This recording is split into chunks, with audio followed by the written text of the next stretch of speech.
What you've just heard is one of the many deaths from the monkey, the new major motion picture from Osgood Perkins, Stephen King, and James Wan. Experience it in theaters everywhere this Friday, because everybody dies, and that's life.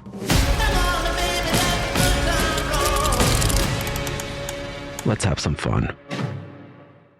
Hey everyone, and welcome back to Big Mad True Crime, where we get big mad over true crime. I'm your host, Heather Ashley, and today's case is out of Gainesville, Georgia. Small talk sucks, so let's dive in.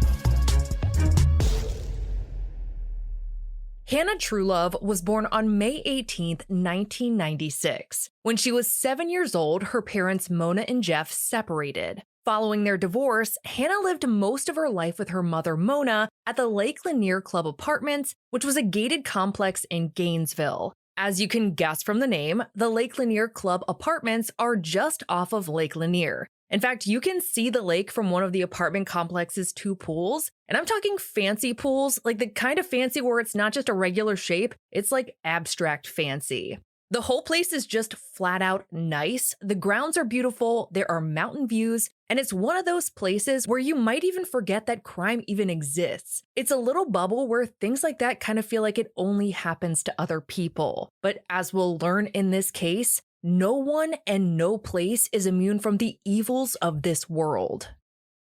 Although Hannah spent most of her time living with her mom, she was still extremely close with her dad. Jeff described his daughter as shy, sweet, and innocent. She was your quintessential daddy's little girl who loved to help him out in his auto shop. If you didn't know anything about her, you might assume she was just your typical girly girl, but I will be damned if she couldn't list any tool you needed and what you needed it for. Those memories of working in the shop with his baby girl are something that Jeff will cherish for the rest of his life. In May of 2012, Hannah celebrated her sweet 16th birthday. It was the start of her grown teen years, and her mom Mona couldn't have been more proud of the young woman she had become, calling her a caring and loving young lady with a bright mind and a great sense of humor, adding she was a very unique individual in the best way. Hannah had been playing around with different hair colors, going in between blonde and brunette, and let me tell you, it did not matter. This girl was absolutely stunning either way and had the biggest blue eyes. According to her Twitter, she loved gymnastics, singing, and music, specifically U2, and she probably would have been so pumped in 2014 when they forced their entire Songs of Innocence album on everyone who owned an iPhone. A few days after turning 16, Hannah finished her sophomore year of high school. And I don't know if you remember the summer vacation when you turned 16, but let me remind you, this was the land of teenage hopes and dreams, especially for a 16-year-old living on a lake. She was gonna have endless free time to hang out with her friends, listen to her favorite music, and lay out in the Georgia sun. For reference on the vibe at this point in time, that summer was going to be filled with speakers blasting Call Me Maybe by Carly Rae Jepsen and Work Hard, Play Hard by Wiz Khalifa. The cherry on top of all of that was that Hannah's freedom was about to grow exponentially. Her father Jeff was going to be teaching her how to drive, and according to Hannah's Twitter, she was looking forward to kissing the school bus goodbye and saying hello to student parking.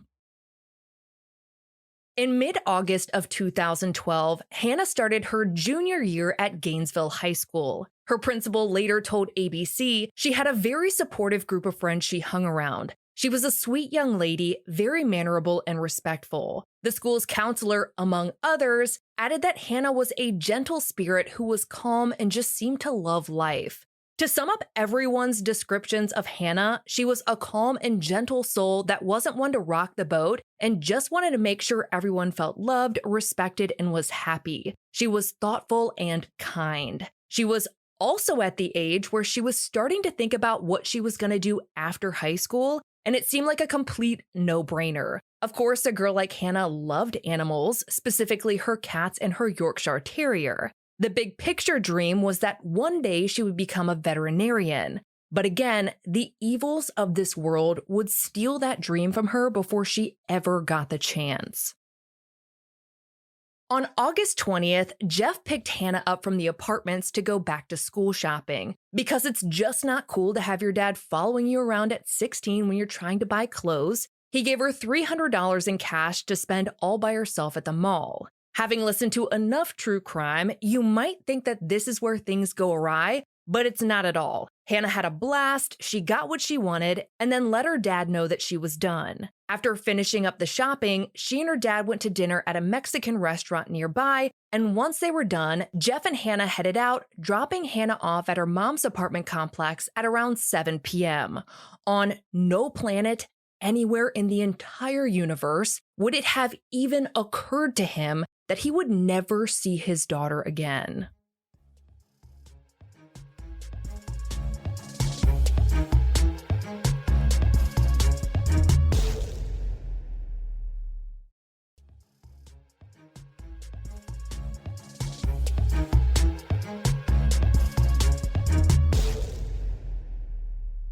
3 days later, on the morning of Thursday, August 23rd, Hannah got up early and started getting ready for school. Between 6:30 and 7 a.m., Mona talked to Hannah through her bedroom door before heading off to work. And just like Jeff, Mona could have never known that their message through the bedroom door would be the last time she would ever hear her daughter's voice. Hannah made it to school that day, and everything was as normal as it could possibly be. She went to class, talked to her friends, and after the last bell rang, she headed back home to the apartment complex. At around 4 p.m., neighbors saw her walking toward the picnic tables, which was an area that she and other teens like to hang out at. This particular day, it looks like she stayed there for about 3.5 hours or until as late as 7:30 p.m., which wasn't unusual for Hannah at all because socializing as a 16-year-old is pretty high up on the list of priorities. However, her dad would later tell Nancy Grace that he thinks Hannah was out there for so long that day because she didn't want to see her mom when she got home from work, which was usually around 7:30 or 8 p.m. Jeff said that Hannah and Mona had been arguing about Mona not letting Hannah have a cell phone. While Hannah was at the picnic table area, she was seen with other teenagers from the complex, and she was also seen talking to someone out in the parking lot. The gender and identities of those seen with her that day have not been released to the public. When Mona got home from work that evening, she opened the door to an empty apartment. Hannah was not there, but Mona didn't think much of it because Hannah regularly hung out and did her own thing in the vicinity of the complex. But when it started to get dark out and Hannah still hadn't come home, Mona started to worry. For reference here, the sun set that night at 8:12 p.m. At around 9 p.m., Mona called Jeff and asked if Hannah was with him, but he said no. Roughly an hour or so later, Hannah still wasn't home, so not knowing what else to do, Mona called 911 and reported her 16-year-old daughter missing. When asked if Hannah had ever not come home before, Mona said no, making it clear that Hannah did not have a history of running away and was always home by dark. After getting off the phone with police, Mona called Jeff back to let him know that she had officially reported Hannah missing. Jeff later told Nancy Grace that Mona thought Hannah had run away because of the phone argument, but Jeff didn't think so. He reminded Mona that Hannah didn't have any friends with cars, so she couldn't be riding around with them. She had to be at the complex somewhere. Jeff called Mona back every hour to see what was going on and told Nancy Grace that Mona seemed convinced that Hannah was with a friend. But again, Jeff wasn't so sure. He didn't think it was like Hannah to just up and leave without saying anything. And that being said, as a mom, I can see why Mona might have been clinging to the idea that Hannah had run off voluntarily, because every other option is too painful to even try and entertain. Jeff was being a realist, and I think that Mona was being an optimist. And I can't even begin to imagine the pain that must radiate through your entire soul when optimism looks like your child running away. The Gainesville Police Department was the lead agency assigned to investigate Hannah's missing persons investigation, but they wasted absolutely no time asking help. They brought in the GBI, or the Georgia Bureau of Investigation. According to the Gainesville Times, investigators woke up Hannah's friends that lived at the apartment complex and asked if they had seen Hannah, but no one had since 7:30 p.m. that evening. Unfortunately, there was no surveillance in the area where Hannah was last seen, so officers searched for Hannah in the general area around the entire apartment complex. What they did not do was bring in any dogs to thoroughly search the woods behind the apartments, something that may have changed the course and timeline of this entire investigation immediately. From the outside looking in, it does seem like they were investigating Hannah's case as if she was a runaway. Though to be fair, there wasn't any evidence at that point in time to indicate that foul play was involved. But foul play was painfully and undeniably involved. The night was long and Thursday turned into Friday, and there was still no sign of Hannah anywhere. Trying to take a different approach, investigators went to the high school to talk to her friends, but none of them had heard from Hannah since the day before. In fact, all of their messages had gone unanswered, which was completely unlike Hannah, who was an extremely social person. I mean, she was the definition of extrovert.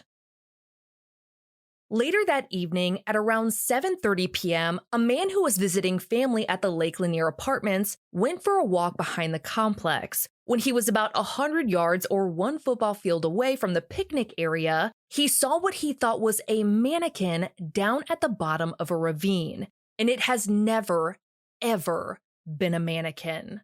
The man walked closer and quickly realized that what he was looking at was not a randomly placed store prop, it was an actual human body. He immediately called 911. When Gainesville police arrived on scene, it took no time to determine that the body in the woods belonged to missing 16-year-old Hannah Truelove. She had been stabbed multiple times. To complicate things, the ravine that Hannah's body was found in was actually right over the jurisdiction line for the city of Gainesville, so Hannah's case was reassigned to Hall County. Detective Dan Franklin was then put in charge of investigating Hannah's murder, again with help from the GBI. Franklin and other investigators got to work picking apart the crime scene, but as an investigative technique, they've kept very quiet about what they found. But let's talk about what they have released. On any given day, that particular ravine is usually dry with vegetation. However, and there's always a however, between Thursday night when she disappeared and Friday morning, there had been a heavy rain which created a fast-moving creek in that ravine.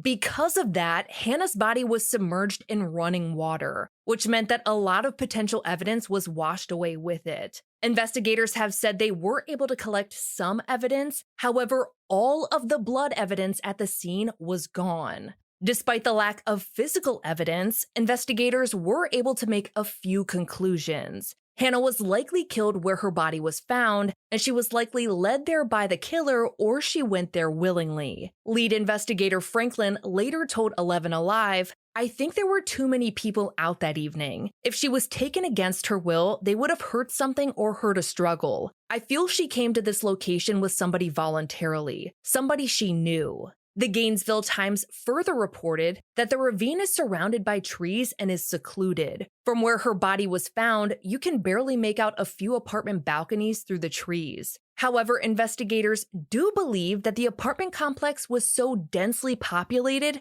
that someone likely saw or heard something while Hannah and the killer were in the woods. One investigator told Nancy Grace that they believe the killer knew the area. The walking paths through the woods are informal paths used by residents and visitors at the complex. They frequently take the paths down to the lake to go fishing or to just go for a walk. The paths are not typically used by the general public. In addition to searching the wooded area, investigators also looked in the dumpsters at the complex, but they didn't find anything. They also interviewed Hannah's family and friends. According to Channel 2, Jeff theorized that Hannah's killer rode her bus. He said that Hannah sometimes wouldn't go to school and cited the main reason as being the bus. Aside from the freedom that driving her own car would allow, that bus issue might explain why she was really looking forward to driving to school.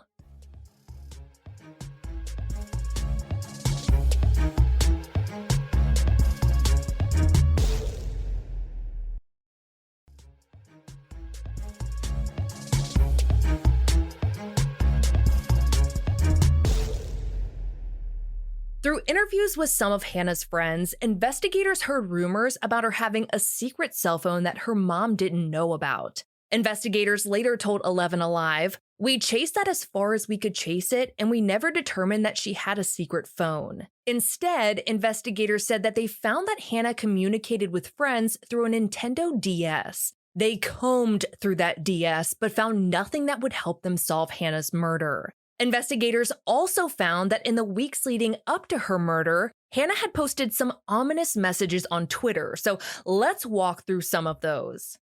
On August 12th, Hannah tweeted, "I got me an ugly-ass stalker." Initially, that tweet obviously seemed pretty scary considering what happened to her less than 2 weeks later, but after posting that message, Hannah continued tweeting typical teenage thoughts throughout the day with messages like, "Too many lame people live where I live. This can't be happening," and "hearing a voice you miss and realizing it's just some random person." She also shared her love for the Diet Coke at El Sombrero and SpongeBob. Over the next few days, Hannah continued posting non-alarming tweets like, "You act like you never had love and you want me to go without," which are actually lyrics from U2's song 1, which we know Hannah loved. On the evening of the 18th, Hannah tweeted, "If you put it down right, like the way I want it, baby we could fall in love," which is a mashup of song lyrics from Brandy's Put It Down. A few hours after that, at around 9:30 p.m., she tweeted, "So scared right now." 15 minutes after that, she tweeted, "Every time we talk, I feel sick." The next day, Hannah tweeted, "I'd love to love you, baby," along with the tweet, "Yeah, you made a big mistake." A few days later, on the 21st, Hannah tweeted more U2 lyrics like, "Did I ask too much, more than a lot? You gave me nothing, now it's all that I've got," along with the message, "I miss you, boy, and you're all that I want." On the evening of the 22nd at around 7:30 p.m., Hannah tweeted, "I need to move out of these dang apartments." A few minutes later, she tweeted about another U2 song that she liked. The last tweet Hannah ever sent out was at 3:30 p.m. on August 23rd, the day she was reported missing and 30 minutes prior to her heading out to the picnic tables. It was a reply to one of her own tweets that simply read, yes ma'am." It's a shock to no one that a lot of Hannah's tweets led people to the conclusion that she was probably going through some sort of boy troubles, but Jeff told Nancy Grace that Hannah didn't have a boyfriend or even a recent ex-boyfriend at the time of her death. However, there was a friend in the neighborhood that she liked. In regards to Hannah's tweets about the stalker and being scared, Jeff told the Atlanta Constitution that Hannah didn't tell him she was in any danger prior to her death. He said, "She made no mention of anything to me, but maybe it was one of those things that kids tell to kids." Hannah's friends said that they didn't take the tweets seriously at the time. Looking back, they wish they would have talked to her about them and taken them more seriously. Investigators weren't sold on whether or not Hannah's tweets had any correlation to her murder. They first needed to figure out what Hannah meant by stalker. They told ABC that a 16-year-old's definition of a stalker might not be what Georgia law considers a stalker, which, yeah, is probably true. Either way, it was a lead that needed to be worked through because if it was something, it was going to be a huge something. While investigators were looking into any correlation between Hannah's murder and her tweets, her classmates were trying to come to terms with losing one of their own. They set up a memorial for Hannah on a massive boulder, which was typically used for messages and reminders, which sat at the front of the school. Students painted the rock with messages of love, including a gigantic Hearts for Hannah and RIP. As August turned into September, Hall County and the GBI were still working around the clock to try and solve Hannah's case. That month, investigators announced that they'd narrowed down their focus to just a few people of interest, which you now have my full attention. They said they were looking for a late 1990s to early 2000s four-door passenger car, possibly a Chevy or a Dodge, which was at the complex during the evening hours of August 23rd. The car was light silver with substantial front-end damage and a driver's side door that was either white or a lighter shade of silver. So, in other words, a distinctive-ass car. Investigators believed that the people in that car had information that could help them. They said this vehicle was certainly in the area. The vehicle was seen with Hannah at one point where she possibly exited it. Knowing that the friends Hannah's dad knew about didn't have vehicles, and hearing that she might have gotten out of this one seemed like a pretty major breakthrough. But then there was nothing. No updates, very little reporting. It was like the world carried on and the media forgot about Hannah Truelove. But her parents did not. Her friends never did, and neither did Detective Franklin. In February of 2013, Hall County investigators held a press conference where a $1,000 reward was offered for information in Hannah's case. Investigators also updated the public on where the investigation currently stood. They said that they were still looking for that silver car and also stated that Hannah's tweets did not turn out to be leads, citing them as quote-unquote teenage drama type stuff. Lead investigator Franklin later told 11 Alive, with the help of family and friends and numerous interviews, we were able to build the context of those tweets and to vet them out. And basically, they were just her venting, and there was nothing that was a legitimate threat that came from those. After the reward was offered, Hannah's mother Mona spoke publicly for the first time since her daughter's murder. She said, Hannah's family and friends have been living a nightmare since Hannah was reported missing and found murdered. Our entire family has suffered and continues to suffer every minute of that fateful evening. She said, I am haunted by Hannah's death, as any mother can understand. Please help my family by coming forward with your information, even if that information is about your son or daughter. I feel sure you know they can't come to grips with Hannah's death until they are truthful about what happened to Hannah. Adding, we can't go back and save Hannah, but we can honor her memory and bring closure to her tragic death. Unfortunately, the reward did not lead to any credible information, and the progress in her case slowed down even more. 6 months later, in August of 2013, Hall County and the GBI released a statement to mark 1 full year since the world lost Hannah to senseless and gruesome violence. They said they were renewing a request for public assistance in finding that silver car, which may have been repaired since Hannah's murder. Remember, it was busted to shit with substantial front-end damage. Investigators said their main concern now is that basically the flow of information has stopped. But again, the media's reporting on the case continued to slow. Mona and Jeff stayed in regular contact with the Detective Franklin, hoping a break would finally come. In February of 2015, yes, we are in 2015 at this point, a press conference was held to update the public on Hannah's case. It was revealed that several persons of interest in the case had been cleared, some had even taken polygraphs. However, investigators still hadn't made a break in the case, and they were still looking for that silver vehicle. The following year, lead investigator Franklin told WSB-TV that even 4 years later, he investigates Hannah's case daily. He said, I'm never gonna let this go as long as I can. As long as I'm able, I'm gonna keep trying to figure out how to get justice for her. He added, I have a daughter who's 17, and so I feel for her parents, I feel for her friends, and I didn't get into this business to let people who do this to children go.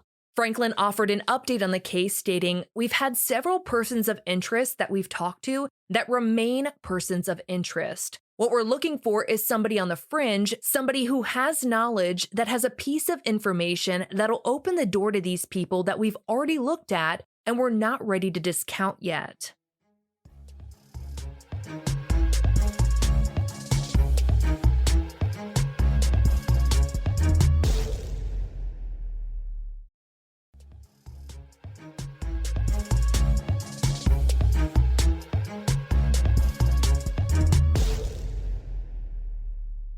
Two years later, in 2018, Franklin had been promoted to lieutenant, which usually means that you stop investigating cases. However, Franklin specifically asked that he remain the lead investigator on Hannah's case. He was allowed to stay on, and Hannah's case is his only active investigation. Franklin told 11 Alive that he keeps Hannah's Nintendo DS near him to remember her at all times. Franklin said he believes more than one person may have been present when Hannah was killed. He said, "Who we try to reach is not necessarily the person that had the knife in their hand, but anybody that was present and maybe would be less culpable and didn't have as much responsibility, but was just there, maybe in a situation they didn't want to be in."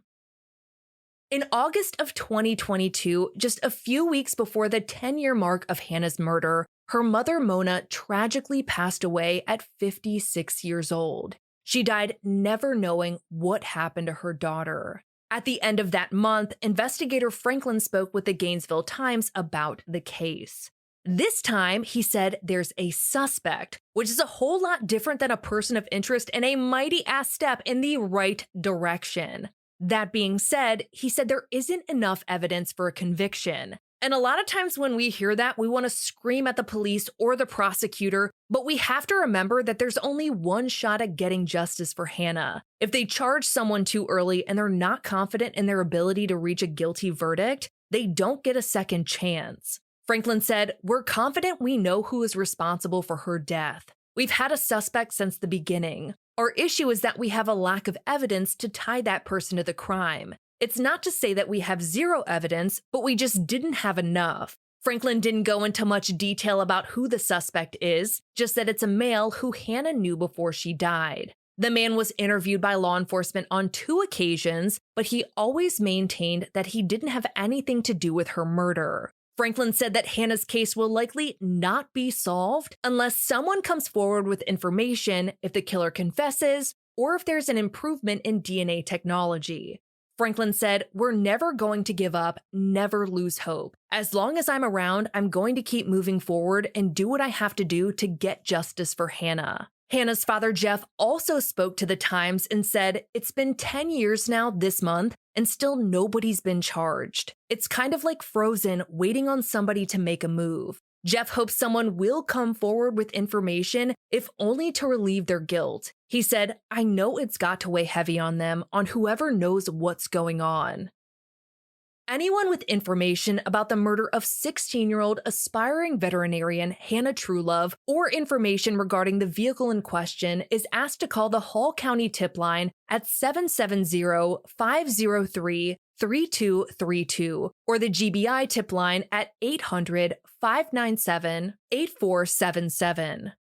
For all photos pertaining to this case, check out Hannah's highlight at the top of my Instagram profile at @TheHeatherAshley. We go live regularly on TikTok to discuss all episodes and any other true crime cases on your mind, so follow me at @TheHeatherAshley there and tap on the bell icon so you can be notified when we go live. To get access to ad-free and bonus episodes, subscribe to our Apple Premium or head over to our Patreon at patreon.com/BigMadTrueCrime, where for just $1 a month, your episodes are totally ad-free. If you love the podcast, feel free to leave a review. It makes my day every time. And if you have a case you'd like to hear covered, share it with Big Mad True Crime on social media because all cases are covered by listener request. I'll be bringing you a brand new case next week, and I cannot wait. But until then, we out.